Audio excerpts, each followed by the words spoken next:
तो यहाँ पे अभी स्क्रीनिंग क्या होता है, तो यहाँ पे आप लोग रीड कर सकते हैं, यहाँ पे कुछ नहीं जाओ, यहाँ पे बस बताया गया कि आइडेंटिफाई लीड बहुत डिफ़िकल्ट होता है, उसके वजह से हम क्या करते हैं, हम जो पर्टिकुलर बायोलॉजिकल एक्टिविटी का चाहिए हम उसको ढूंढते हैं, उसके बाद हम कुछ क्लिनिकल ट्रायल्स लाइक हम कुछ चीज़ें करते हैं। जैसे कि अभी देखो some screens are in vitro test. अभी इन विट्रो टेस्ट क्या है, तो जैसे कि इनिबिशन ऑफ एन एंजाइम और antagonism of a receptor others in vivo test. In vitro और इन विवो अंदर और इन विट्रो बाहर, राइट।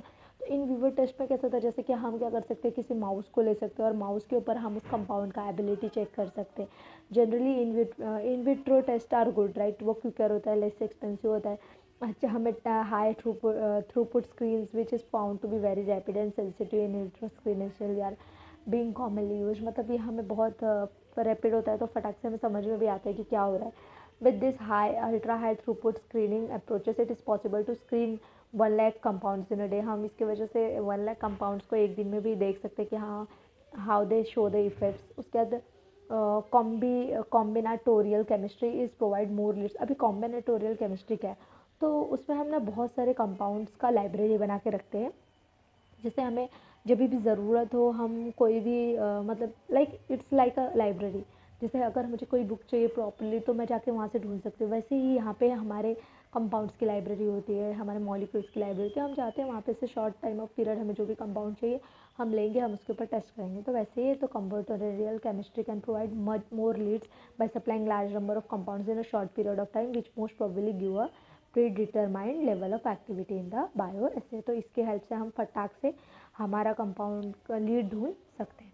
अब अभी लीड ढूंढने के बाद स्क्रीनिंग तो हो गई है, हाँ कि हमें लीड ढूंढना है। तो अब रैंडम स्क्रीनिंग, तो synthetic compound and natural products are randomly screen for activity irrespective of their structures. हम स्ट्रक्चर वगैरह नहीं देखने जाते, हम बस सिंथेटिक है नेचुरल है वो देख लेते हैं।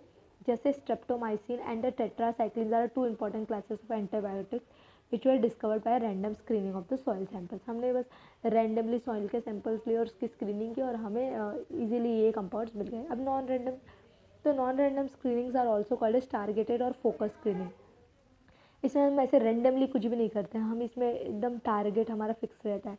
Is a more narrow approach than the random screening. This case compound having a vague resemblance to weakly active compounds uncovered in random screen or a compound containing different functional groups than lead may be tested selectively। हम अच्छे से अलग अलग functional groups वाले compounds को test करते हैं। फिर उसके बाद the non random screening is found to be more economical and less manpower. और ये थोड़ा महंगा भी होता है, मोर इकोनॉमिकल और लेस मैन पावर, इसमें लोग ज़्यादा नहीं लगते।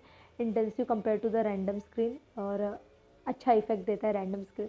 Hence non random screen are preferred over random screen, that's why हम उसको प्रेफर करते हैं। अब ड्रग मेटाबॉलिज्म स्टडीज़ क्या होता है, तो इन metabolites are the products obtained in vivo by degradation of drug due to the metabolism, you know that.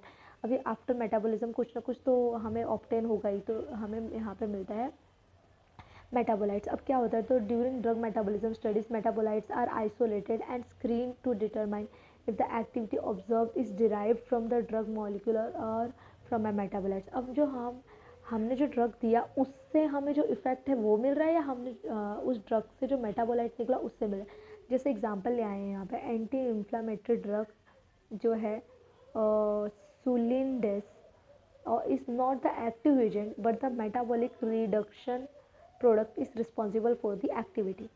मतलब ये जो है हमारा एंटी इन्फ्लामेटरी ड्रग है वो एक्टिव एजेंट बट उसका जो मेटाबॉलिक रिडक्शन प्रोडक्ट है वो रिस्पॉन्सिबल एक्टिविटी के। लाइक ये था हमारा स्यूरिडेस पर हमारा जो ये उसके बाद जो निकल गया मतलब जो प्रोडक्ट निकला उसके अंदर से मेटाबोलाइट प्रोडक्ट वो एक्चुअल में as a non inflammatory drug act कर रहा है। ठीक है, तो the non sedating antihistamine terfenadine hydrochloride if taken along with the certain antifungal agent were found to be block the enzyme that metabolize terfenadine. This caused a build-up of terfenadine which lead to the abnormal heart rhythms। जो टर्फेंडाइन है वो क्या करता है, तो वो एक तरीके का एबनॉर्मल हार्ट रिथम सिखाता है। However metabolites of the terfenadine fexofenadine hydrochloride was also found to be non-sedating antihistamine, but it can be metabolized even in the presence of antifungal agent। Thus the study of metabolites lead to the better and safer drug। Okay, तो अगर हम सोचते हैं कि हम सिर्फ हमारे drug को देखें और जो मेटाबोलाइट प्रोडक्ट्स है उसे ना देखें तो इससे हमें प्रॉब्लम्स हो सकती है, बिकॉज जो मेटाबॉलिक प्रोडक्ट्स है वो भी कुछ ना कुछ असर दिखाते हैं as compare to the drugs. That's why we need to discuss both metabolites leads for a better and safer studies.